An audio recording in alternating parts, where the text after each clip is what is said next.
What happened when an undercover CEO discovered the silent struggles hiding behind the curtains of his own theater company? Welcome, insightful and kind-hearted listeners. You're in the right place today. This isn't just a story about stage lights and scripts. It's about the unseen performers, the crew members, tech staff, and overlooked workers who kept the show running while no one applauded them. Get ready for a moving journey of humility, revelation, and transformation. Thank you for tuning in. Your empathy brings these stories to life, and this one was made for someone just like you. Leonard Hayes stood alone in his corner office at Crescendo Arts Foundation, surrounded by polished wood, velvet drapes, and a framed collage of standing ovations. The Midtown Lyric Hall, his prized project, had just wrapped another sold-out season. On paper, it was a success. Ticket revenue at an all-time high, glowing media reviews, and gala donations that kept the foundation afloat. But Leonard wasn't looking at the numbers. He was holding a single, creased letter, unsigned and scribbled in shaky handwriting. "We're breaking, Mr. Hayes. Please, come see us backstage. Come when no one's looking." The note had arrived tucked anonymously between quarterly reports, and though it was short, it hit with the force of a final bow. It wasn't the first time Leonard had heard quiet concerns. An abrupt resignation here, a backstage technician's complaint buried in HR files, but he had always assumed they were isolated. At the last board meeting, when he cautiously brought up rumors of staff burnout, a trustee laughed. "They're creatives," she said. "They live for the drama." Another waved it off entirely. Plenty of people would kill for those jobs. Leonard had forced a polite smile, but something inside him twisted. He hadn't stood under stage lights in years, hadn't stayed for a full tech rehearsal, hadn't walked the back halls since the early days, when he'd helped lay the foundation himself, back when the mission wasn't prestige, but purpose. That night, Leonard made a decision. No press release, no orchestrated visit, just him, under the radar. He would become Eli, a temporary janitor, hired to assist during night shifts, cleaning practice rooms, mopping the stage, hauling scenery. No executive badge, no name on the donor walls, just gloves, silence, and a chance to see the truth beneath the applause. If something was broken, he would find it, and this time he would listen. The service elevator creaked as Leonard Ulay, now Eli, descended into the underbelly of Midtown Lyric Hall. Dressed in oversized coveralls with a laminated badge reading Facilities Temp, he stepped into the staff corridor, where fluorescent lights buzzed, and the glamour of the theater faded into chipped paint and echoing footfalls. The air smelled of sawdust, sweat, and stale coffee. Gone were the velvet curtains and champagne receptions. This was the heartbeat of the building, hidden behind stagecraft. His first assignment came from Carl, the grizzled night custodian who barely glanced up from his clipboard. "You got Studio B and the orchestra pit tonight. Stick to the side halls. Actors get twitchy when they see maintenance mid-rehearsal." With that, he handed Leonard a mop and walked off. Leonard moved cautiously through corridors he hadn't walked in years. In the stairwell outside Studio B, he passed a young woman, barefoot, in worn tights, icing her ankle. "You shouldn't sit there," he offered quietly. She shrugged. "They told me to shake it off." A few doors down, he overheard hushed arguing, lighting crew members pleading for extra help, saying they'd been doubling shifts to meet a rushed production schedule. One whispered, "We lost Jules last week, full-on breakdown. They just swapped her out like scenery." What struck Leonard most wasn't the tension, it was the silence wrapped around it. People moved like they were on borrowed time, fast, focused, and afraid of being noticed. No one lingered, no one laughed. Everyone looked like they were bracing for the next missed cue. He caught sight of a crumpled cot wedged behind a curtain rack. Someone was clearly sleeping there, but no one spoke of it. The stories he'd dismissed as rumors were now breathing around him, wearing tired faces and taped-up ballet shoes. The stage above dazzled, but below, the floor was cracking, and Leonard had only just begun to see how deep the fissures ran. It was near midnight when Leonard first noticed the man with the limp. He moved through the costume warehouse like a ghost, careful, quiet, efficient. His name, stitched in a fading thread on his uniform, read Tomas. He couldn't have been older than 35, but his hunched posture and the permanent grimace etched into his features made him seem decades older.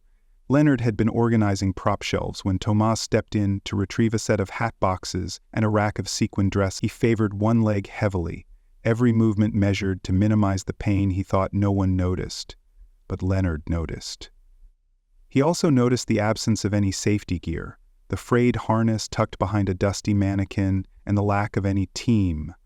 Tomas was working solo, moving enough material to stock an entire production. During a quiet moment by the freight elevator, Leonard worked up the nerve to ask, "How long have you had the injury?" Tomas didn't meet his eyes. "Sprained it badly during load-in 2 weeks ago. Didn't have anyone to cover me." He said it like a fact, not a complaint. "I'm just glad I didn't drop the chandelier. That would have been the end of the gig." He smirked, then winced, the pain flashing beneath his bravado. Leonard offered to help finish his load, and they worked side by side, the silence between them heavy with unsaid truths. Later, Leonard found Tomas resting against a crate, eyes closed, a lunchbox untouched beside him. He asked why he hadn't reported the injury. Tomas shrugged. "If you can't dance, they replace you. If you can't lift, same deal." That simple statement echoed in Leonard's chest longer than any standing ovation ever had. Tomas wasn't just limping, he was holding up an entire production in pain, with no acknowledgement, no support, and no promise that help was coming. Leonard had come to Midtown Lyric to find cracks in the system. With Tomas, he found a fracture wide enough to swallow a man whole. The first glitch happened during a late-night cue test in the main theater. Leonard, still going by Jack, the night shift lighting trainee, stood by the tech panel as a tired assistant triggered Scene 7's spotlight sequence. Instead of the gentle fade-in, the house lights stuttered, flickered, then surged all at once, washing the stage in a sterile flood. The actors on stage flinched. One muttered, "Not again!" It wasn't an isolated incident. Over the next few nights, Leonard watched as glitches multiplied. LED panels blinking mid-scene, fog machines jamming, and automated curtains lagging by several seconds. Each failure was patched hastily, blamed on wear and tear, then logged in a binder no one seemed to check twice. During one shift, Leonard traced the problem to a set of outdated breakers beneath the stage. Wires hung like vines, tangled and unlabeled, some patched with electrical tape. When he asked the lighting supervisor about a replacement, she sighed. "Been on the budget list for 3 quarters now. Won't get approved unless a fire starts." Her tone was bitterly amused, but Leonard felt no humor. It was more than broken switches, it was a system held together by grit, tape, and sheer hope that nothing would break during a live show. What disturbed him most was how normalized it had become. Everyone worked around the dysfunction, memorizing the quirks of broken equipment like second nature. Nobody expected the system to work perfectly, they just hoped it wouldn't collapse at the wrong time. When Leonard asked why the issues weren't escalated, a grip shrugged. "Nobody listens. We fix what we can, and the rest? Pray that the audience doesn't notice." That night, as he sat alone in the control booth watching the ghost light flicker, Leonard understood. The technical faults weren't just electrical, they were cultural. If Midtown Lyric didn't prioritize the safety and functionality behind the scenes, no standing ovation would ever justify what it cost the people making the magic happen. It was during a routine sound check that Leonard first noticed how quiet desperation could echo louder than applause. Assigned to monitor backstage acoustics, he stood in the wings beside a tangled cluster of audio cables and battered speakers, waiting for cues that never came. The evening's rehearsal had stalled, a headset crackled with static, and then silence. No one rushed to fix it. When Leonard asked the lead sound tech, Emilio, about the delay, the older man just waved a hand. "Interference. Happens every week. We will reroute or wait it out." Emilio's calm wasn't confidence, it was resignation. "We asked for replacements last season, got a polite email instead." As Leonard helped untangle cords from a battered dolly, he saw more than malfunctioning gear. He saw fatigue, the kind that came from constant workaround. Emilio rubbed his temples between mic tests. A young assistant kept adjusting a mic stand that refused to lock. Even the actors' voices in the monitors sounded thinner, wearier, like they too were tired of shouting into systems that wouldn't listen. Later that night, Leonard walked past the Whisper Room, a supposedly soundproof recording booth, and noticed a note scrawled on the wall in marker. "If you scream in here, no one hears you, but no one asks why you're screaming anyway." It wasn't just equipment breaking down. It was communication. Suggestions died in inboxes. Safety concerns faded into unanswered threads. No matter how loud the glitches or how obvious the fatigue, no real fix ever came. Leonard began to see that silence at Midtown Lyric wasn't just a technical failure, it was institutional. A culture where speaking up got you labeled dramatic, and staying quiet earned you praise for being low maintenance. He'd come here expecting the magic of performance. But now, behind the curtains and within the headsets, he was hearing something else entirely. The sound of burnout, humming steadily beneath the show. It happened between scenes, when no spotlight was watching. Leonard was backstage during a dress rehearsal, helping to reposition a broken light rig, when a sudden clatter snapped his attention to stage right. Mireya, the veteran stagehand with the limp, had collapsed beside a rolling scaffold, one arm slumped across a paint-streaked floor, the other still gripping a wrench. At first, a few crew members thought she had tripped, but when she didn't move, didn't even groan, panic spread like wildfire. Leonard rushed over, dropping to his knees, his heart slamming against his ribs. "Mireya," he whispered, shaking her gently. Her skin was cold with sweat. Someone called for first aid while the rest of the team froze in place, unsure whether to help or pretend it hadn't happened. Leonard noticed how few seemed surprised. The murmurs confirmed it. "She's been pulling doubles for 3 weeks. Didn't take her break again, should have gone to a doctor about that cough." But no one had intervened. Not the production manager, not the assistant director. Everyone knew, and everyone had let her fall. The EMTs arrived quickly, but not quickly enough to erase the image of Mireya being lifted onto a stretcher, eyes half open, mumbling something incoherent about needing to finish setting the props. Leonard stood frozen, guilt and fury boiling beneath his skin. It wasn't just about Mireya. It was about a system that mistook endurance for dedication, silence for stability. Back in the green room, her toolbox sat untouched beside a mug of cold tea, a quiet monument to everything she'd held together, until her body finally gave out. Leonard knew then that this wasn't an isolated collapse. It was a warning siren. If someone didn't act soon, more would follow. The show might go on, but at what cost, and on whose broken backs? The day after Mireya's collapse, the air backstage was brittle with unspoken fear. Everyone was quieter, more mechanical, eyes darting over shoulders, conversations clipped. Leonard couldn't take it anymore. He had seen enough. As the cast and crew gathered in the orchestra pit for a pre-show briefing, Leonard stepped forward. Not as Paul, the temporary electrician, but as Leonard Hale, founder of the Hale Performing Arts Company. Murmurs broke the hush instantly. The lighting apprentice dropped his clipboard. One of the stage managers muttered, "No way." Mireya's absence loomed heavy, her empty stool a sharp punctuation mark in the silence. "I owe you all the truth," Leonard began, his voice carrying with the kind of clarity only a man who'd stood on 1,000 stages could muster. "I came here undercover to understand what this place had become, and what I found—" He paused, the lump in his throat harder to swallow than expected.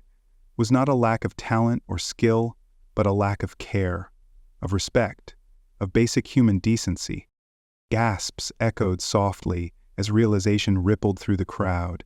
Some looked betrayed, others just tired. A few, like Hannah, the overworked costume designer, looked like they'd been waiting for someone, anyone, to finally say it. Leonard continued recounting the stories he'd witnessed, the skipped breaks, the unreported injuries, the quiet sacrifices made in the name of keeping the curtain rising. He didn't offer hollow apologies, he made promises. Clear, actionable ones. Higher pay, mandatory rest periods, access to medical support. Real leadership presence. "I let this place drift," he admitted, "but that changes today. No more shadows, no more silence." The room didn't erupt in applause. It didn't need to. What Leonard saw was more powerful, posture shifting, guarded eyes softening, and for the first time, people truly listening, not to a speech, but to a man finally willing to stand beside them instead of above them. The days that followed Leonard's reveal were unlike anything the theater had experienced in years. The hush of uncertainty began to shift into tentative energy as reform swept through the company, not in dramatic declarations, but in measured, meaningful actions. Leonard didn't retreat to a corner office. Instead, he remained on site, clipboard in hand, not to audit, but to ask. The first thing he did was halt all upcoming rehearsals for a day, not out of punishment, but to gather the entire staff in the house seats for an open forum. "Tell me," he said, simply. And they did. Within a week, real changes took root. Every backstage crew member received a raise, including Maria, who was now resting at home under medical supervision, her job guaranteed, and her medical costs covered by a new emergency wellness fund Leonard had established. Rest periods between shows were restructured, overtime rules rewritten to prevent burnout, new protective gear arrived for stagehands, meals were provided on double tech days, and for the first time a mental health counselor was hired to support the artists and crew. But it wasn't just about policy. It was the way Leonard personally rolled up sleeves with Raphael during load-ins, the way he helped Hannah reorganize the cluttered costume storage, or sat next to Jasper as he recalibrated the soundboard, asking questions instead of giving orders. His presence became a symbol, not of authority, but of accountability. The leadership staff, once rarely seen, now rotated through nightly shifts, joining front of house, backstage, and dressing rooms to understand the pace and pressure firsthand. It was in the quiet that the change rang loudest. People began lingering after shows to talk, not just about cues and props, but about ideas. Staff meetings, once filled with nods and silence, now crackled with honest opinions. Leonard didn't just give them reforms, he gave them a voice. And that, perhaps, was the most radical act of all. Weeks after Leonard's reveal and the sweeping reforms that followed, the atmosphere at Crescent Lyric Theatre had shifted in ways that couldn't be measured by revenue or ticket sales, but by something far more profound. The weight that once pressed down on the wings and green rooms had lifted. You could hear it in the laughter that bubbled between scene changes, in the easy banter shared over coffee between departments that once barely exchanged nods. Maria returned not as a silent workhorse, but as a respected team member with modified responsibilities and a newfound confidence that came from being seen. Raphael walked with less of a limp and more of a purpose, no longer bearing the weight of invisible labor alone. Jasper, once hidden in his booth, began mentoring a group of young apprentices, infusing every tech run with stories and smiles. Leonard made it a habit to wander the corridors in the early evenings, not inspecting but checking in, asking simple questions like, "How's your week going?" or "What's something you'd change if you could?" He listened not just to their answers, but to the tone, the pauses, the unsaid. He understood now the sound that mattered most wasn't the applause from the audience or the crisp clarity of a mic check. It was the sound of a team that felt safe, respected, and empowered. What had once been a fractured company, glued together by pressure, was now a true ensemble. Everyone, from actors to ushers, from fly crew to finance, had a role not just on the payroll, but in the mission. The Crescent Lyric no longer just produced art, it lived its values backstage. And when the curtain rose each night, the show wasn't the only thing shining, it was the people, their pride, their unity, and their belief that what they did mattered. Months after Leonard Ashcroft traded his suit for stagehand coveralls, the Crescent Lyric Theatre had not only recovered, it had transformed. The change wasn't loud or flashy, it was steady, like the swell of an orchestra tuning toward perfect pitch. The staff now operated like a true ensemble, each department in rhythm with the next, communicating not through urgent whispers or backstage panic, but through clarity, collaboration, and trust. Schedules were fair, pay was livable, and staff meetings had become spaces of real dialogue, not just top-down announcements. The hush that once followed acts of burnout had been replaced with support systems and wellness check-ins. Silence no longer meant fear, it meant focus. Leonard continued to reject the spotlight, opting instead for quiet conversations in the wings or quick pep talks before curtain. He had stepped into a new role, not director, not executive, but anchor.